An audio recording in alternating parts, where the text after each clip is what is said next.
I'm Gandalf, and Gandalf means me. My name is Jeff.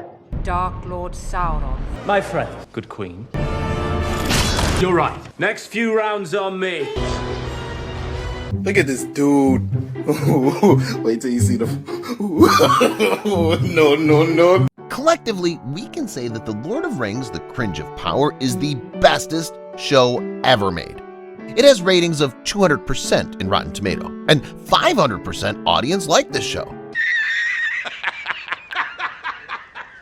It's by far one of the worst shows ever made, despite wasting $1 billion. It has characters with the personality of a boiled chicken wing with no seasonings, emotion ranges below that of undercooked rice, story that will put you into a deep coma, and acting that can summon demons out of hell. And the sad part is that the show's mostly hated or despised by its own dedicated fan base, not the general public. Through the lens of general viewers, the show is maximum a mid. And we've seen this pattern time and again, like the Star Wars sequel trilogy, or the recent Harry Potter movies. This happens when the showrunners ignore the source material, ignore the previous movies, and try to be woke and pander to the audience like this. Every time I was like, okay, take a breath, something new would happen, and it was like Sauron is hot. I feel like people will be like, I can fix him. One of the examples is giving all the elves different hairstyles, even though all the elves have long hair in the movies, and it's a prequel, not a sequel. So basically, they used to have different kinds of hairstyles, but collectively decided to grow it, because all of them became fans of metal bands. By the way, long hair makes the elves look majestic, and that's what differentiates them from men. Now they just look like generic men with pointy ears. You should also have given the dwarf mutton chops beards. They also deny the dwarf women beards, which is, by the way, already done in previous movies. Let me tell you, prequels are one of the hardest things to do in cinema. There are hundreds of examples of failed prequels, like the Wolverine movie, Hobbit movies, Fantastic Beasts, the Star Wars prequels, and many more. Still, Hollywood keeps pumping them out like House of the Dragons pumps babies, just in the name of nostalgia. While making a prequel, the most important thing is to not mess with the timeline, or plots that can create plot holes, and most importantly, the characters. And surprisingly, The Cringe of Power manages to do all of these mistakes. First, let's start with the characters. The show manages to bring back tons of characters from the original trilogy films like Guy Ladriel, Homeless Gandalf, Beta Sauron, Simp Elrond, and Isildur.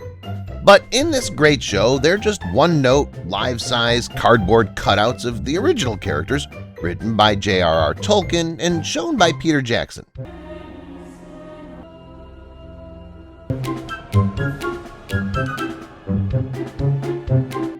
Sauron, the biggest, baddest villain of Middle-earth, the darkness that lures through the first 3 movies, is now a good guy?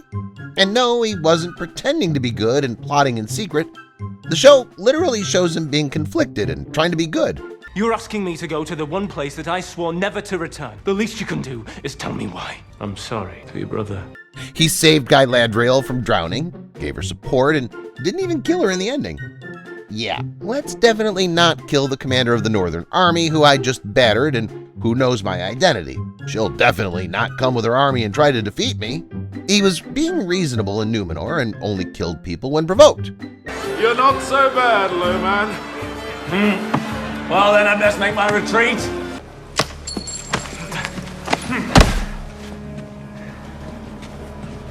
Showrunners also show that he somehow has feelings for Guy Ladriel, the one person who's out of his life. The show showed him as this person who regrets his past and trying to repent it by escaping Middle-earth. If ever I was to be forgiven, then I had to heal everything. After our victory, you said that whatever I'd done before, I could be free of it You now. deceived me. I told you the truth. He had a fight with Guy Ladriel because she was forcing him to return to Middle-earth. These incompetent showrunners absolutely destroyed the perfect villain we knew from Lord of the Rings movies. Now, coming to the homeless Gandalf. In the books, it's never written he falls from the sky and acts like a homeless hobo with mental illness and only gets his power from the gender-bend M&Ms.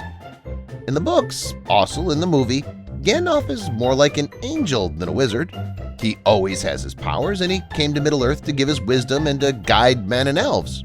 He always knew what he was like in the movies. His presence gives you comfort and wisdom. Now, tell me, does this person make you comfortable?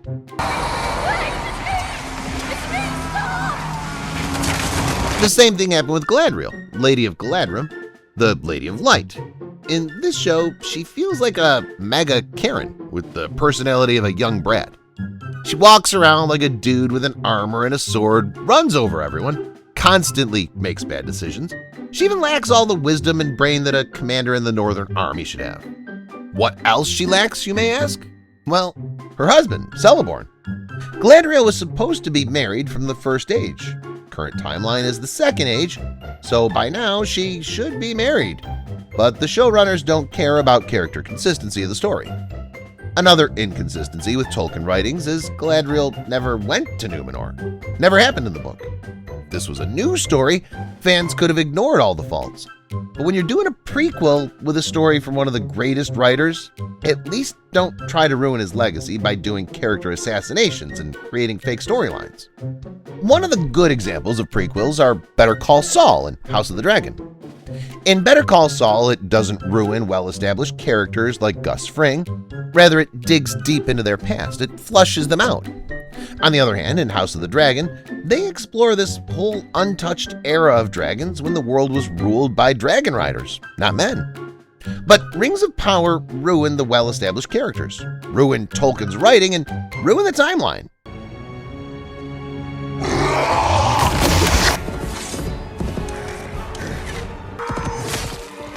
Another thing it does so badly, or doesn't do at all, is world building. Let me give you an example.